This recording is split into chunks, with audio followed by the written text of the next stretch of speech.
Convicted killer Taylor Schabusiness tells all. I sucked his and cut his head off at the same time because the only SD that I would ever be doing would be sucking. The murderer herself, speaking out exclusively to Law&Crime. What led up to the gruesome killing she's now serving time for?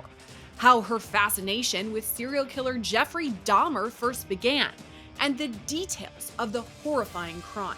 I took a chain, I put it around his neck, and I asked him again, where my at? He didn't respond, his face turned purple, there was blood coming out of his mouth. Thanks for joining us today. I'm your host, Gillespie, and the case we're talking about today, the one of Taylor Schabusiness, is one we've covered at length here on Law&Crime. Our viewers were so intrigued, and honestly, I kind of understand why. The details are so shocking, so unexpected, and honestly unbelievable, but they're all true. You might know Taylor Schabusiness as the woman who attacked her attorney in open court. You went off on your attorney, Taylor. You went crazy on your attorney. This actually happened more than once.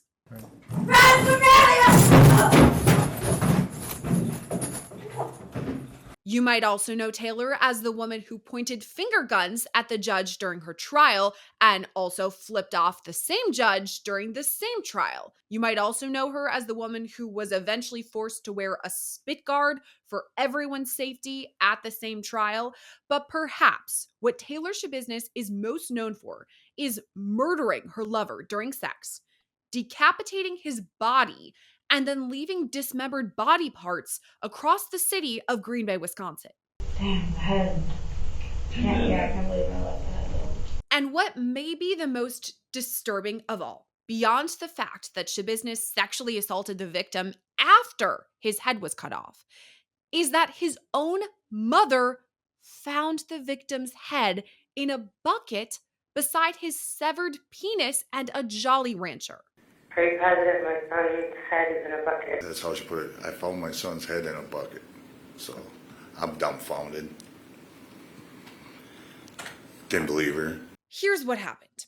On February 23rd, 2022, dispatch in Green Bay, Wisconsin gets a disturbing and unexpected 911 call. I have no clue what's happening. My girl swears that she's found her severed head of her son in the basement.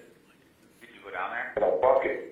I went down, I can't tell what the I'm part of my language, I'm kind of a little freaked out. It was a shocking and disturbing allegation that the dismembered head of Shad Thyrion was in a 10-gallon bucket. Tara had woken me up and said she thinks she found Shad, her son's, that's how she put it. I found my son's head in a bucket. So I'm dumbfounded. Didn't believe her. Thought she was having a mental issue or something. That's Steve Hendricks. He was dating Shad's mom at the time of his murder. He's the one who called police after finding this. I go downstairs and see what the hell she's talking about, and I can't see anything, so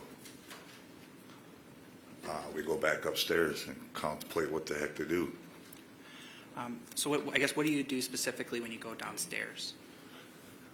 I went to the basement and observed a bucket that she said, but I don't know, my mind blocked it out. About all I seen was like hair, like an animal or something. I didn't know what the heck.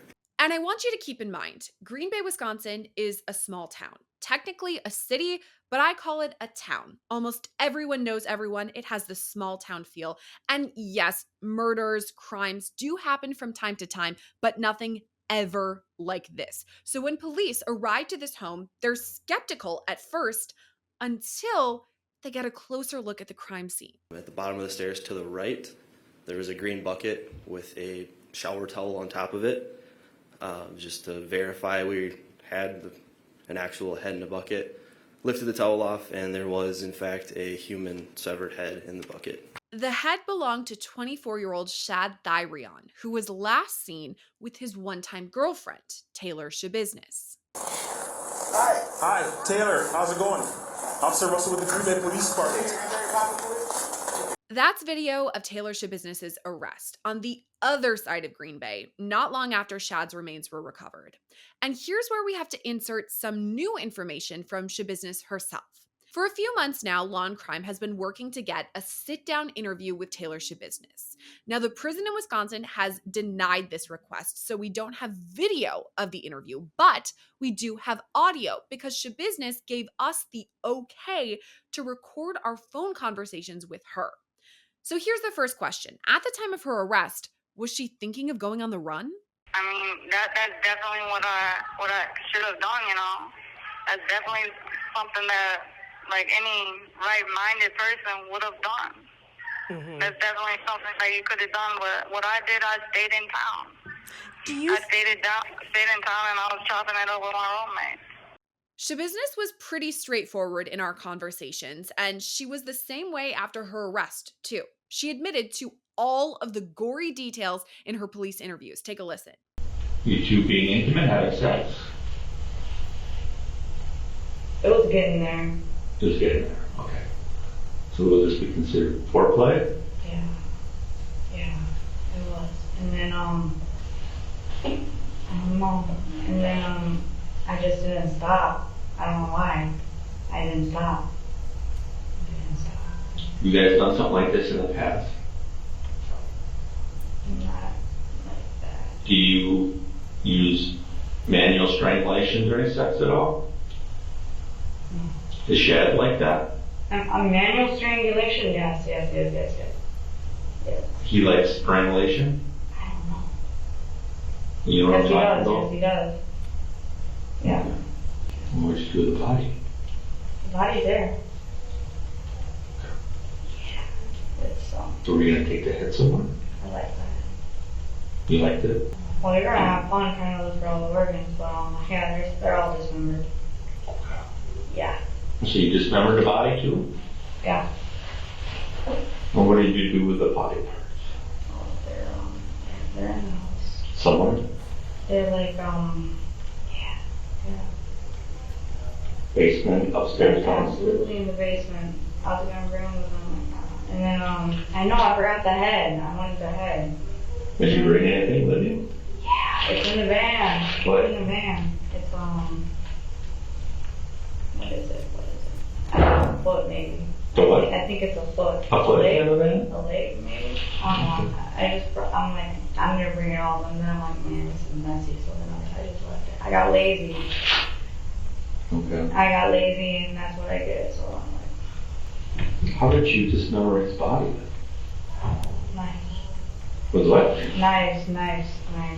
Knives? Just more than one knife? About 4. Where'd you get those from? Kitchen. So I couldn't find mine, and I wasn't sharp enough. You weren't sharp? No. It was alright. Bread knife works good. Bread knife? A bread knife works good, yeah. Really? I had to use what I used, so like, yeah. I got lazy last night, so. Where would these knives be now? They're in with all the organs and all the body parts. And where was that? In the black bag. It's in the black bag of, In the basement? it's in the basement. They're all in the basement. Here's what Schabusiness told police at the time. She was having sex with Shad. Then she started to strangle him with a chain. She said even when his face turned purple, she just kept going. After that, she dismembered his body with knives that were taken from his mom's kitchen. After that, she hid the remains around the basement and in a minivan she had been borrowing from one of her friends. Now, those clips that we just played for you were from her police interview in 2022, not long after the murder. But here's what she told Law&Crime just this month. And note, she pre-wrote this description of what happened and she read it out almost like it was a poem or something. Take a listen. I was on the run in Texas after having my baby taken. I decided to make things right and clear up north. When I got back, they put my on the bracelet. I went to buy a bag on the low, so I went to my ex who was a Satan disciple, and family, we all Latin kings. So we beefing. We don't with SDs. I gave him $100 for the bag, and the bag was $50. He pocketed the cash. Me and him and another homie all smoked up, and then my homie left, and I went to drop off my ex, and he wanted before I left. So I went into the basement, and he went and pulled out 2 chains, I asked him, where my money at, fool? And he said, I ain't got it. So I took a chain, I put it around his neck, and I asked him again, where my at? He didn't respond. His face turned purple. There was blood coming out of his mouth. So I laid down on the bed and to listen to his heartbeat, and I said, damn, this motherfucker's still beating. I went upstairs to grab a kitchen knife. I went back downstairs, took off his pants. I sucked his cut his head off at the same time, because the only SD that I would ever be doing would be sucking. Then I chopped his off and concealed the crime. I used a nearby shower drain to pour out the blood and put in bags and boxes around the basement to store the body parts in, and plastic bags for the organs. I was covering up his body, and while the people were entering the basement, I would continue to cut him up, and then and I would cover him up, and then when they would leave, I would cut him back up, and then I headed out to the truck, and I started loading up the body parts in there, and then I went back to the apartment I was staying at after chopping it up with my roommate. I went to go get rid of the body, and then there was cops surrounding the place with their guns out telling us to get down, get on the floor, and that's why I'm in custody today. Schabusiness also gave us some more information about what led up to the murder. Well, what went down was I had bought a bag of dope. I bought it for $50, but I gave him $100 and he didn't give me my $50 back. And what went down between the whole thing, he was a SD, and then I was a Lion King, and then I wasn't supposed to be doing my with my ex, but that's what went down. And SDs and Lion Kings, they ain't good. Schabusiness mentions in that recording, and according to her poem that she read out, that Shad Thyrion allegedly had stolen from her, and that's why she says she, quote, took him out. I wasn't supposed to be doing business with my ex, but I did, and then what he did, he pocketed the money that I was supposed to have, so I went out and took his out for that. As soon as that went down, I started chopping up the body, because I did one thing for sure. I did have, I had a lot of motherfuckers out there. Taylor Schabusiness was eventually charged with first-degree intentional homicide. She was also charged with third-degree sexual assault for assaulting the body after Shad Thyrion was already dead. But on top of all of this, she was also charged for mutilating a corpse. So why desecrate the body in that way? That I can conceal this crime, I chopped up his body. And then, there was a lot of things going on at the time, but... And right here is where the Jeffrey Dahmer comparison comes in. In all, Jeffrey Dahmer was convicted of 16 murders in the early 1990s, and I would say he's one of the more notorious serial killers there is out there for the grotesque aspects of the case. I mean, it's involving cannibalism and necrophilia on top of murder. So Dahmer, of course, comes up when we're talking about Taylor Schabusiness because, first of all, they've got the Wisconsin connection. But second of all, he also came up in Taylor Schabusiness's search history. Here's a clip from her trial. Were there several searches related to Jeffrey Dahmer and other items on the device that were consistent with Jeffrey Dahmer? Yes. Things such as flaming pentagram, Jeffrey Dahmer, things like that. KKK, I believe, is one of them. And Detective, did you note the dates and times of the respective searches that you believed were relevant? It was around the time of the homicide. And there's a now infamous photo of Taylor Schabusiness smiling next to a photo of Jeffrey Dahmer. A photograph of my client, Taylor Schabusiness, either laying on a bed or sitting, and then there's a phone next to her, and the phone has a picture of Jeffrey Dahmer on her phone, so they're together. We all know that Jeffrey Dahmer was the worst serial killer in Wisconsin history. There are a lot of negative memories and thoughts and commentary. People watch that trial on TV with Attorney Boyle and Attorney Wendy Patricus in Milwaukee County. The state is trying to link my client with Jeffrey Dahmer by offering these exhibits. Schabusiness explained all of this to Law&Crime. I had my niece with me, and she was watching a whole lot of series on Dahmer. A whole lot of series on Dahmer, and then everybody thought I was dating Dahmer, so people were laughing at my saying I was dating Dahmer. I took a picture with his and then I was trying to put it on a blow-up doll, a customized blow-up doll. Mm-hmm. His face, and then send it off to one of my friends. In the phone calls with us, Schabusiness says she admits to the crime. She admits to murdering Shad Thyrion and dismembering his body. But she says she's no female Jeffrey Dahmer. She's only killed one person. Nah. I mean, no, there's mother out there that, you really want to you beef with hard. I mean, yeah, you want to murder mother, but, I mean, that's what other mother they be saying on my name, that I've killed more than one, but man, I'm trying to work on this appeal, and get out. Throughout the call, we asked Schabusiness about the crime, but also her personal background, what she wanted to be when she grew up, or what she daydreamed about. The other voice in this clip that you'll hear is our booking producer, Diane Kay. I would like to be a teacher, or I'd like to be a whatever,